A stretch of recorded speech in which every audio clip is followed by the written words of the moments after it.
Hey everyone, and welcome back to another video. And in this video, I'm going to show you how to turn off tags field on expense and purchase forms on QuickBooks Online. Now this video is going to be particularly useful for individuals. Let's say that you don't want the tag field to show on expense and purchase forms on QuickBooks Online. How do you actually go ahead about turning that off?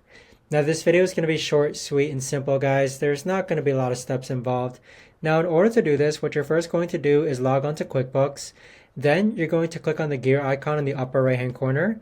Then you're going to click on Account and Settings. Once you're in Account and Settings, on the left hand side, you want to click on Expenses. And then this is the really important step, guys. You're going to see this field called Show Tags field on expense and purchase forms.